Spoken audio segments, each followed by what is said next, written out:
Welcome to Farming for Health, where Farmer Lee Jones and I talk with leaders in food, farming, and health and wellness to spread knowledge and inspire a plant-forward future, starting now.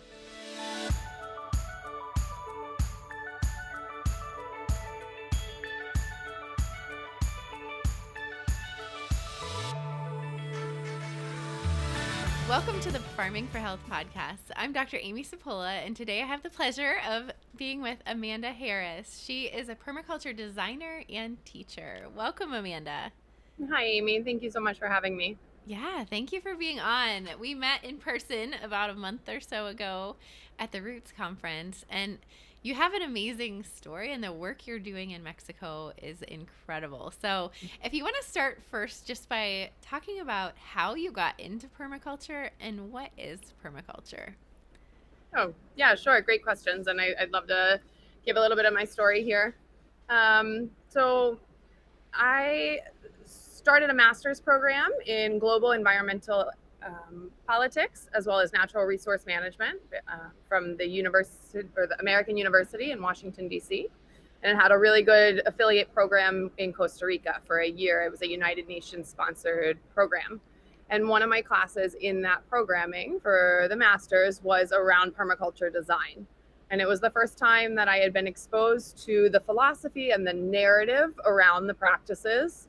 But it wasn't the first time that I saw some of it in real life. I spent a few years before grad school in Asia and in Western China specifically, and in Nepal, where I was living and working with families as well as kind of cooperatives and communities, applying all of the skills and the practices that I now know today as permaculture, which kind of leads into what is permaculture. It breaks down into two simple words: permanent culture. Nowadays, it's looked at a little bit as permanent agriculture, but what it's really thinking about is how do we actually keep the culture in different communities and around the world alive? How do we keep some of the traditional practices or the medicinal plants inside of our diets or inside of our production spaces? And some of the really local knowledge. For me, where I live today, that can be weaving palms into roofs that you see behind me, or knowing how to work the traditional milpa or the Three Sisters planting that really came out of this Mesoamerican region. And so a definition that I use regularly for permaculture talks about this blending of modern science, modern technology, access to resources with that traditional knowledge that really gets lost across generations.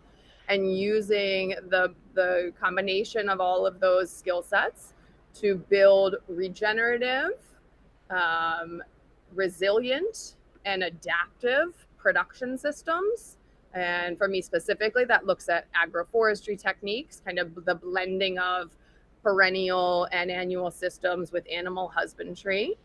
And that's on the agricultural side of things. I think a big component that we forget to talk about sometimes is the social and the economic kind of elements to it. So what we call kind of invisible structures in permaculture are looking at who are the players inside the community. How can we talk about some things that we might find in a human resource department in any other job inside these regional production areas that we start working in? Yeah. And so at Playa Viva, what principles of permaculture are you actually applying there? Yeah. So Playa Viva as a hotel, it's a hotel that purchased a big piece of farmland. It was several pieces of farm, built a hotel, and is now kind of revitalizing the farm and turning it into an additional business inside this project. And so Playa Viva as a hotel actually applies permaculture principles in every choice that we're making. And the 5 core values of the hotel are really based in some of the same things that we see out in permaculture. On the farm, some of our favorite principles are, one of my favorites is called stacking functions. It's about recognizing that every element we introduce into a system really has the ability to serve 3 or 4 or 5 functions. When we think about just reciprocity, kind of a one-in-one exchange, we end up staying at this kind of sustainable level. We stay where we are. But what we like to think about here, both farming and in regenerative tourism and regenerative education, is around how can we be thinking about 2, 3, 4 generations into the future with every choice we make.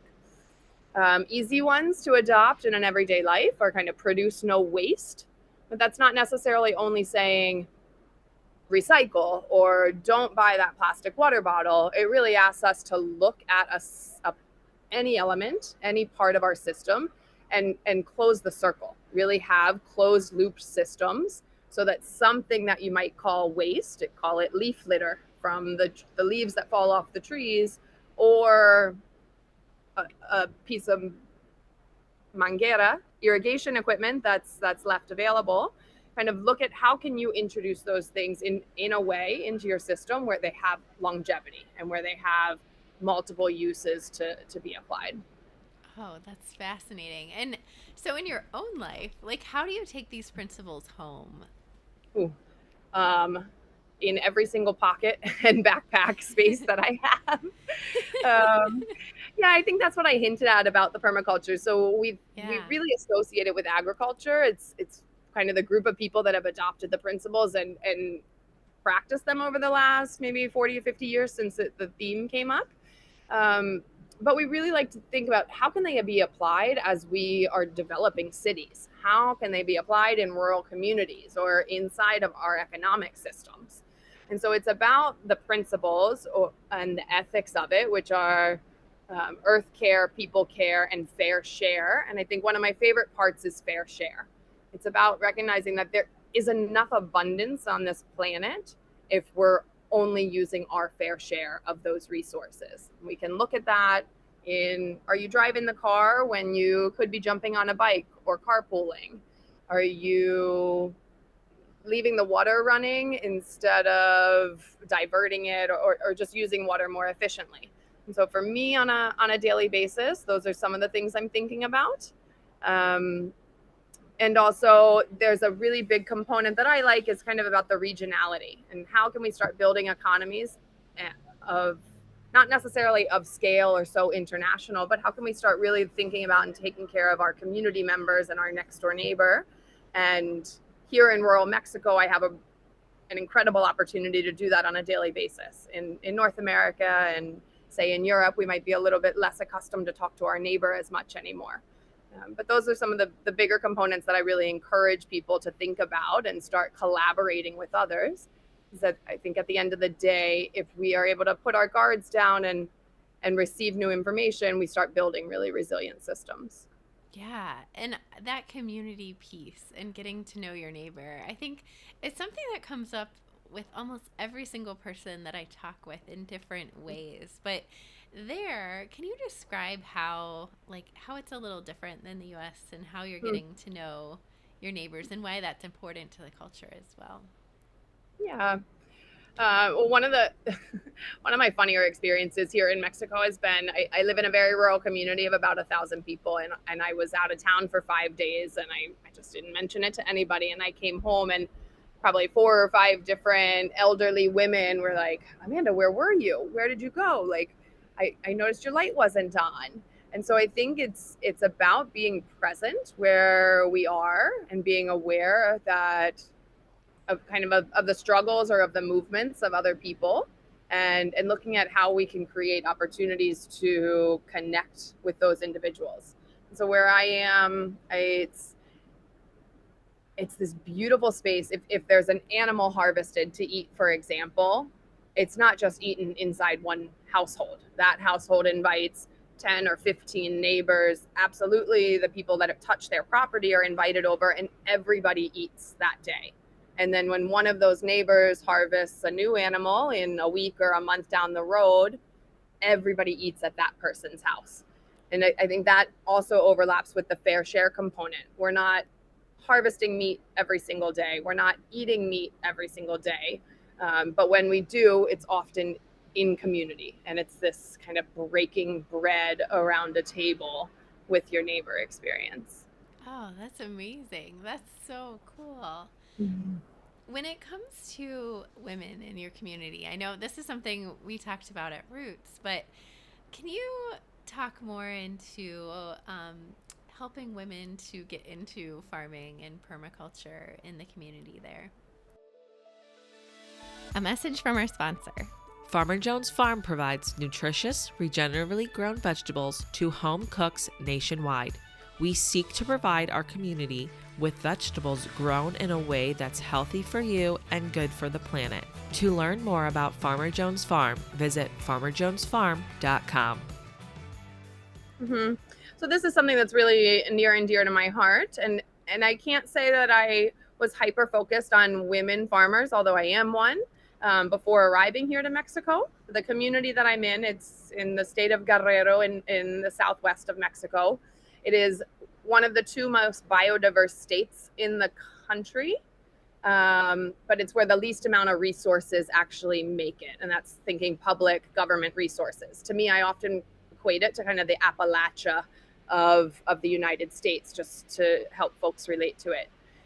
And unfortunately, what happens in this region is most men of working age, between 18 and 38, I'd say, migrate to the United States for agricultural labor, kind of migrant work. Sometimes that's through legal mechanisms and work visas, and sometimes it's during 2 decades where they cross into the border and they work in the US, keep their head down, send money home, and send an entire generation to school.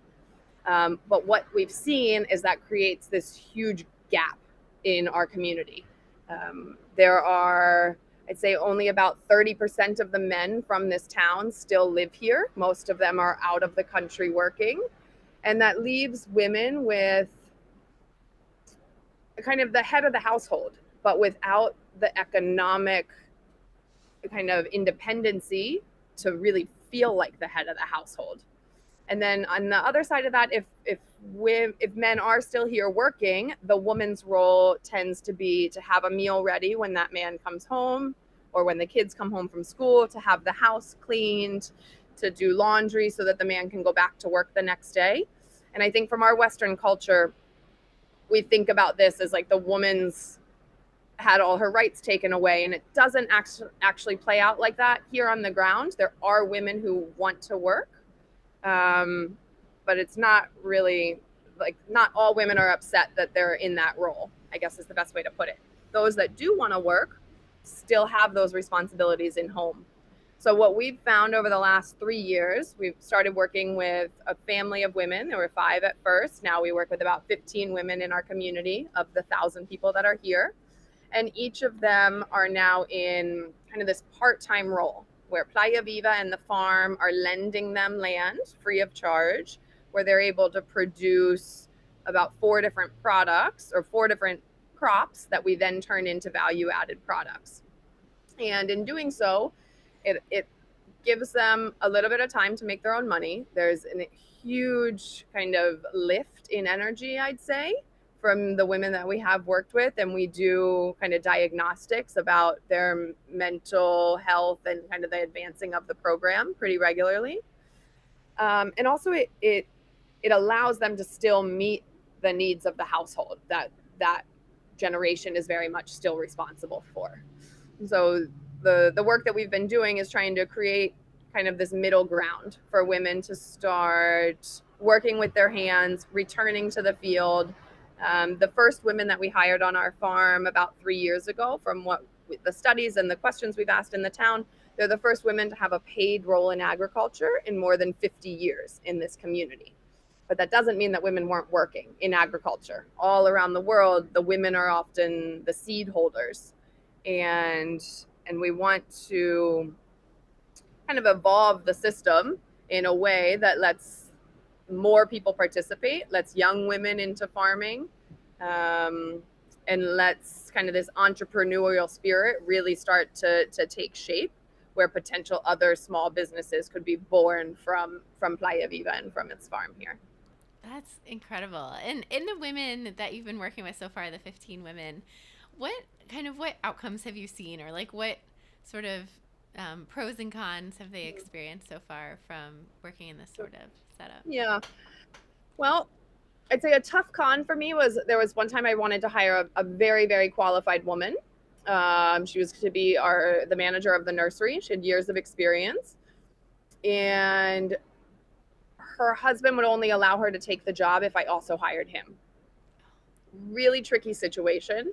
I didn't really want to play into that narrative. So at the end of the day, I wasn't able to hire that woman to participate with what we were doing. A little bit of a challenge and a disappointment. Just didn't really stick true to the values that we wanted to run in the cooperative. And so I think that's probably one of the toughest stories, but one of very few. One of my favorite experiences was with Gabby, who we've been working with from day one. She's now a grandmother, and we're working with the second generation below her. Her daughters and her nieces now work with us as well. And Gabby was quiet, nervous, definitely a strong woman, but here in our community of 1,000.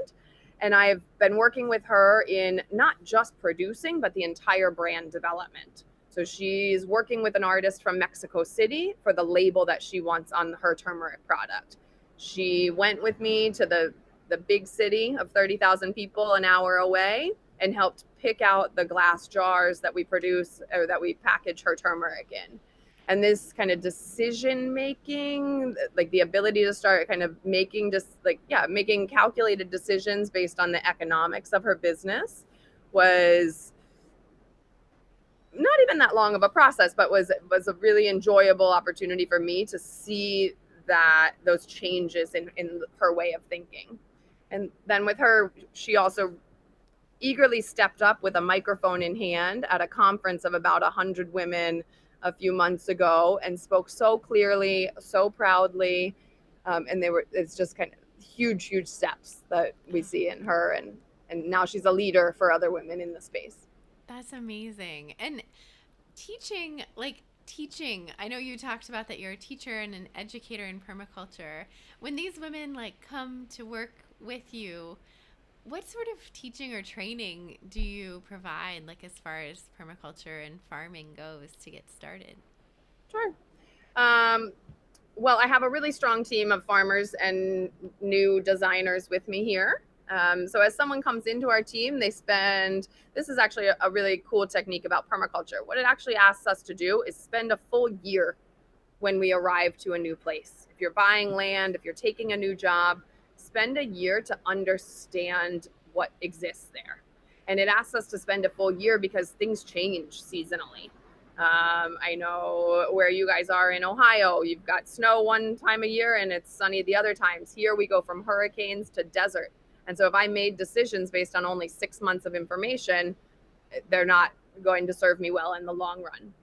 Playa Viva gave me an incredible opportunity to actually take that full year, just observing, participating before really stepping into the managerial role I have.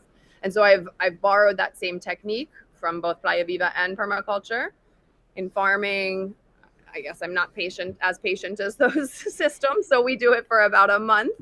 And ask the women that are coming in to work with our farm team, which is both male and female, and just participate, understand our processes, which are a little bit more regenerative, maybe more elaborate than the traditional local way of farming here, and question it, doubt it. That's okay. Write down your doubts, but recognize that there's actually a long period of observation and the answers kind of come through as you get to watch things grow. So that's the first level of training, kind of being taught by, sometimes women are being taught by their daughter. Sometimes a father's being taught by his daughter. And there's all sorts of plays the things that play out in that. But after the month, then I normally sit down with that kind of new member of our team and start to really have a creative conversation. Like, what have you seen? What interests you? Where are you most valuable to this team? What are some weak spaces that you want to improve on while you're part of what we're doing here? And really kind of break down this kind of like one manager and everybody else is kind of an employee, which is a little bit more modern and we see up north. It's very, very new way of thinking about how to manage and participate in a business here, especially in rural Mexico. Yeah. So what would be your dream for where you want to see Playa Viva down the road? What is your ultimate goal? there when it comes to farming and permaculture? I often tell myself, or like, I give farm tours here to the Playa Viva guests about twice a week, sometimes 3 or 4. And I'm asked a similar question of some sort every time.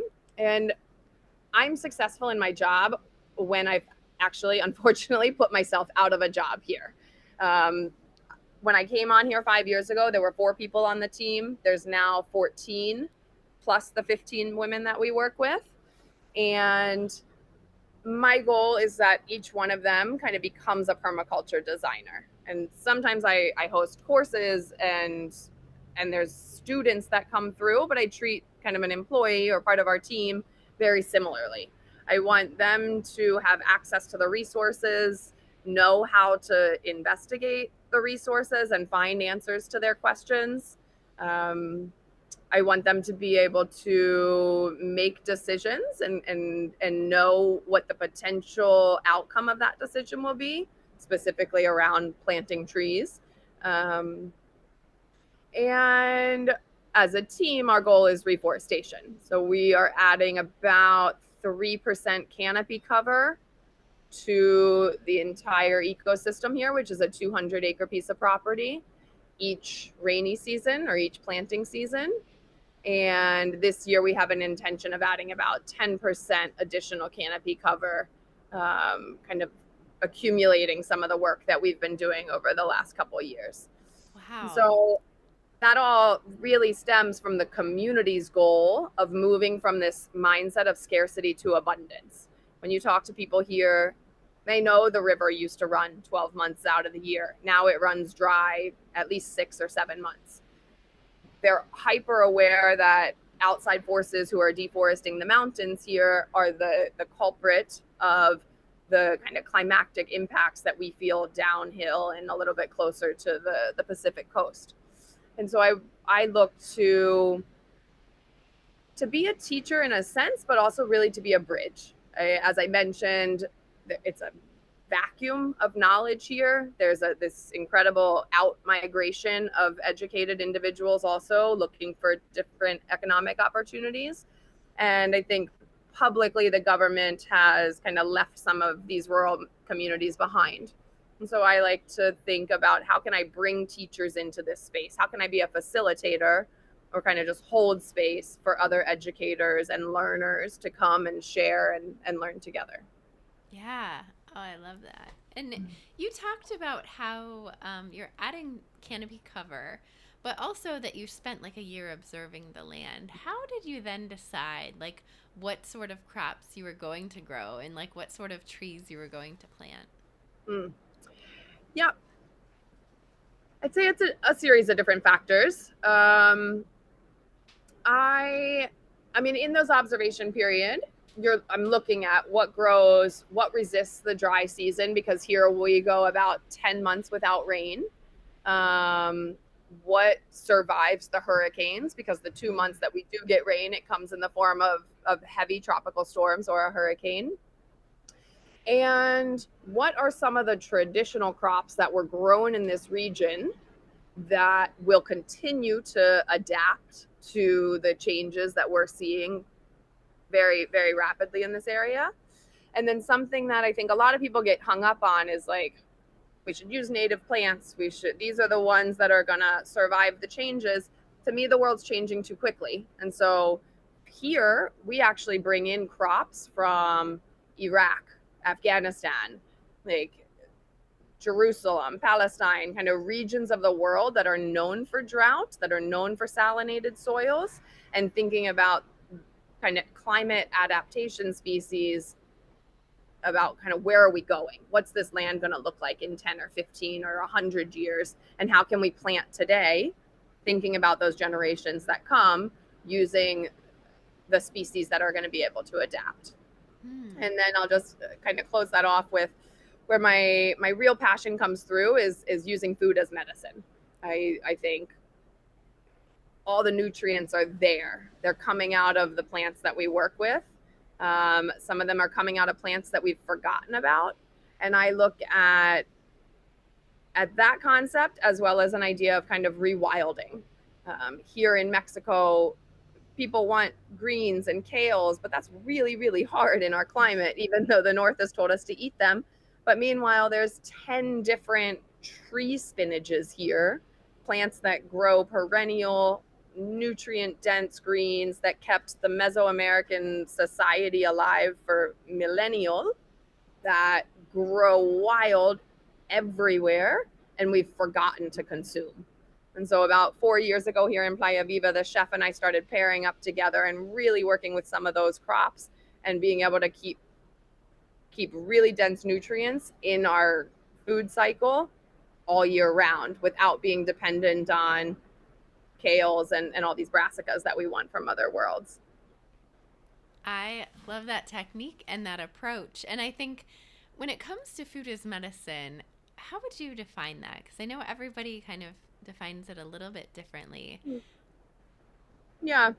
Well, you know, I have the advantage or the privilege to working with plants every single day. And so the same way that we consume plants or food for ourselves, I'm often thinking about the soil as another element consuming our nutrients. And so when I'm planting or working with a moringa tree, for example, I know that that tree has this deep root system that is mining minerals from the subsoils and bringing them up through the trunk of the tree and into the leaves.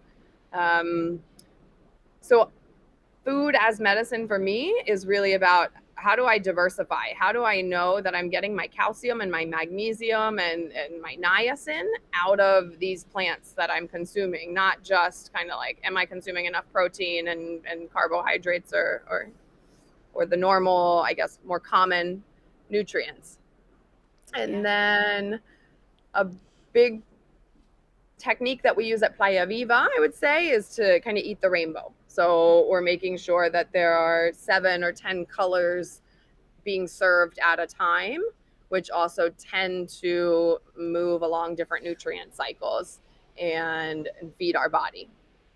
Here in rural Mexico, I'd say something I've had the privilege of seeing is the plants that we work with are very specifically chosen to address 3 ailments or 2 primary ailments here in the community, which are diabetes and inflammation.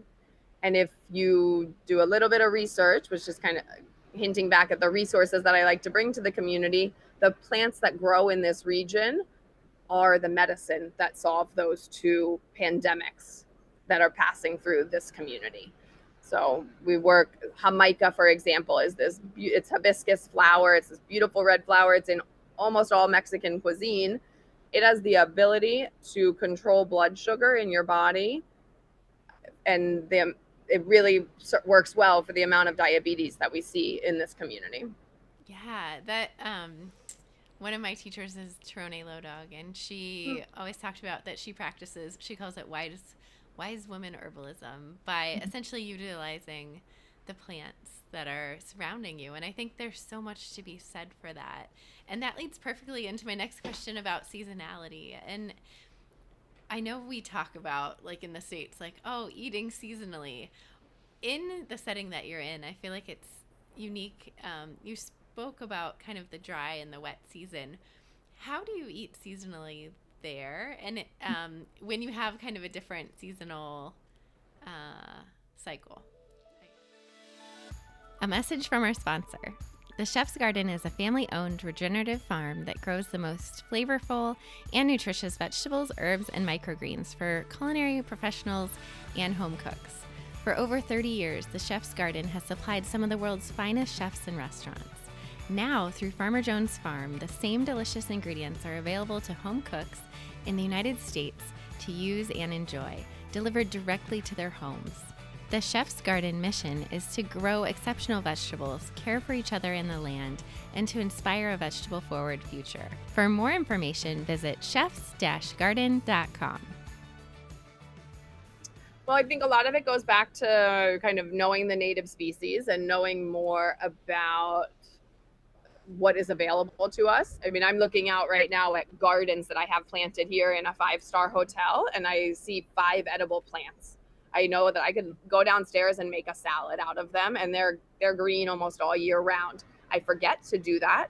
And so if I become dependent on the things that we bring in, then I think you stop searching, you kind of stop observing. And again, permaculture doesn't only want you observing in that year one, but it asks you to be a constant observer of what's around you. And then for me, seasonality has a little bit more to do with my region. So at Playa Viva, I have sandy soil. I have really salinated water. It's challenging to get a lot of different crops to grow, but I don't have to grow them all. So I work inside of a community where there's people that have been farming for 100 years. And what we've recently started doing is expanding our ability to grow by partnering up with these local producers. And so my team and I grow maybe 15 crops in abundance that we know how to eat fresh or process and store to eat at other seasons. But I also work with 10 different producers in town where each of them is planting 2 to 5 additional crops. And I work with them because they're further up the mountain. They have much healthier soils. They have more microbiology. They have less salt in their systems, and they're able to diversify the production. And so then we together, it's again, if it go back to that kind of how do we stack functions? I'm borrowing the produce from the farmers, but we're also helping bring them to additional markets inside our region where there's kind of an elevated value of the organic, wild, kind of watershed grown products from our space. Yeah. So when it comes to farming for health, our podcast is called Farming for Health. What does farming for health mean to you?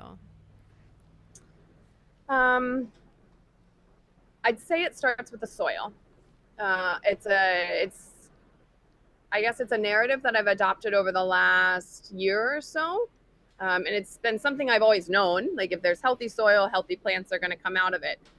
But what we've really taken it a step further now is when we ask ourselves, should I fertilize this tree? It's like, I don't want to fertilize the tree. I'm here to fertilize the soil.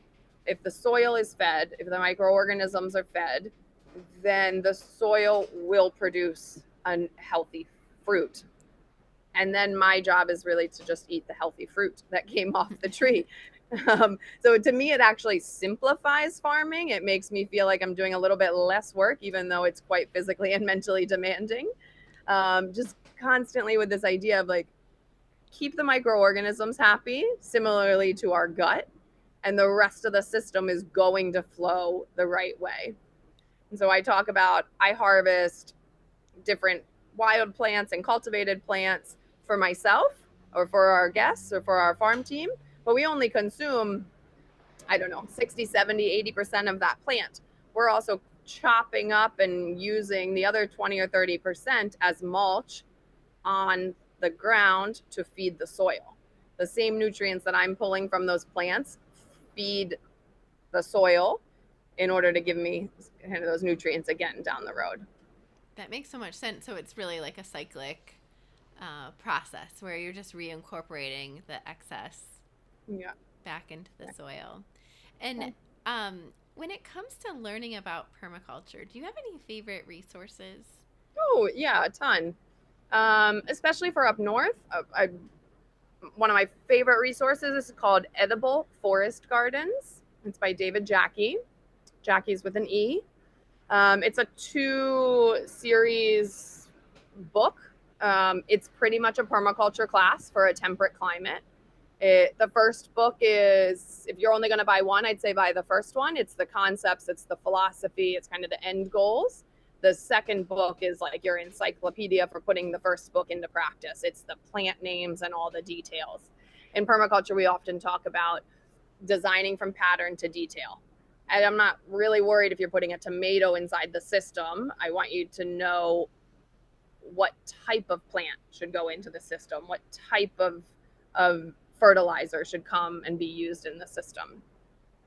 There's also really, really good friends of mine by the name of Scott Gallant and Sam Kenworthy, and they have a couple new partners I haven't met down in Costa Rica. Their business is called Porvenir Design. They have they're on a series of different podcasts. They have a really good website themselves and share a lot of different dialogue. And then there's an agroforestry podcast that I listen to regularly, pretty short spaces and really good information. And coming out of Brazil right now, there's a series of teachers. One gentleman, this is his real name, by the name of Namaste Ganesh Messerschmidt. He likes to say, yes, I was born to hippies. He is a phenomenal teacher, kind of bringing this new theory of, well, it's new to us in Mexico. It's called syntropic agriculture. Really looking at the forest as a movie, not just a still photograph, kind of recognizing those cycles and those patterns you just mentioned.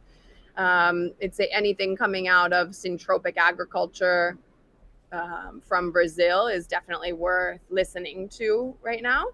It has a lot of applicable patterns, I think, for other sectors of life.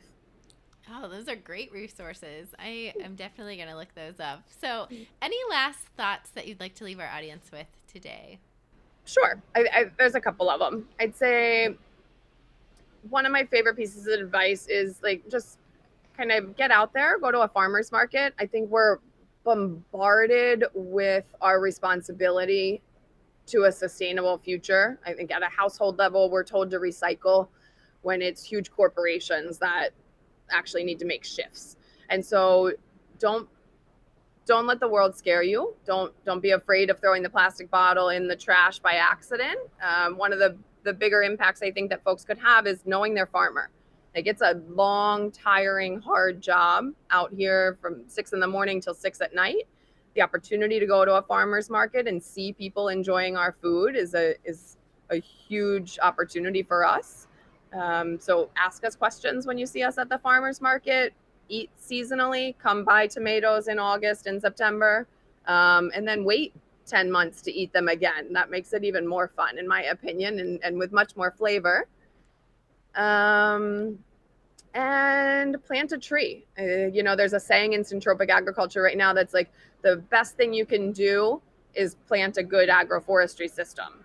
The second best thing you can do in life is plant a bad agroforestry system. And so it's like, oh yeah, cool. I can take risks then. I can play with this. Like, if I fail, I'm still doing the second best thing I can do in the world. Like, I'm into it. Yeah. So yeah, plant a tree. I just planted a very, very important tree in Mexico for the first time. And I find myself sitting with her once or twice a week, just checking on her, and like really feel connected to the earth through that opportunity to plant something that I know is going to live there for generations. Oh, amazing. What type of tree is it? I'm interested. Oh, it's called a ceiba. It's like the Mayan tree that's believed to reach to the center of the earth and move up to the gods. It's one of the most honored trees in Mayan culture. And it's about kind of the cycle of life and death, and both of those things being important. The decomposition of leaves and the work of mushrooms and mycelium give life to what comes next. Wow. And the ceiba really represents that in Mayan culture. That's incredible. What a cool tree to be able to sit with, too. Yeah. Has there been anything surprising? I'm sure there has, but what have you learned from working with people in that area when it comes to farming and their knowledge of traditional farming methods? Mm-hmm. Has there been anything that surprised you or that you didn't know coming in? A lot. I didn't know a lot, and I don't think I was naive in thinking that I knew everything, but I did accept this role kind of with a traditional mindset of like, I'm coming in as a manager, a specialist, a teacher. And within about a day or two, I was like, oh, I'm just as much a student here as I am a teacher. And I'm just as much a student to all of the local traditional knowledge as my team is to this kind of new age, but not really, permaculture, regenerative agriculture techniques that I'm bringing to the space. And one of the phrases, I guess, that's given me the most success with my team is when I see them question it, or some of the concepts or the principles we're applying. I'm like, again, I welcome the questioning, but my response is often, do me a favor, spend some time with an elder this weekend. Like, go talk to your grandfather, go talk to an uncle, ask them what they think of this. Come Monday, the team shows up and they're like, yeah, my grandfather said I should listen to you. Like, this is how they used to do it. And so for me, that reinforcement of like, I'm not creating this knowledge, I'm not bringing this knowledge, I actually want to just reactivate it in this rural community and other rural communities, I think has been maybe not necessarily a surprise, but what maybe one of my favorite roles is helping to make sure that knowledge isn't lost in the generation that we're in right now. Oh, that's incredible. The work you're doing is incredible and inspiring, and I am just so happy and fortunate that we had you on the podcast today. I know our listeners are going to want to learn more about you and permaculture and connect with you. Where can they find you online? Oh, thanks for asking, and thanks so much for having me, Amy, and to all you guys out there listening. PlayaViva.com is the hotel's website. You can find me and send me a message there. We also have our farm's Instagram page is Playa Viva Permacultura. It's permaculture with an A at the end. And if you wanted to connect with me personally, I'm at Forest Farmer AH for Amanda Harris, also on Instagram. Wonderful. Thank you so much again. Yeah, very, very nice to speak to you. I look forward to staying in touch and to getting to know a little bit more about the community of listeners here too. It's bittersweet, but it's time to announce that this is the final episode of Farming for Health. We've come a long way on this journey together, and it's been an incredible ride. As I wrap up this podcast, I want to take a moment to express my heartfelt gratitude. Thank you to each and every one of you who have tuned in, shared your stories, and joined me in exploring the beautiful intersection of farming and health. Over the course of this series, we've delved into the world of sustainable agriculture, the benefits of being mindful, and the healing power of nature, and the vital role that food plays in our overall well-being. I've had the amazing opportunity to speak with passionate farmers, visionary experts, and individuals whose lives have been transformed by their connection to the land. But as they say, all good things must come to an end. While Farming for Health will be concluding, the journey doesn't stop here. I hope that the knowledge, insights, and inspiration you've gained from this podcast will continue on. Remember that the fields will keep growing and the seasons will keep changing. Our connection to the land and the food we eat remains a powerful source of nourishment, not just for our bodies, but also for our souls. Before I sign off, let's take a moment to celebrate the incredible stories and wisdom we've shared throughout this series. And remember, keep planting those seeds of health, keep tending to your well-being, and keep nurturing the bond between farming and health in your own unique way.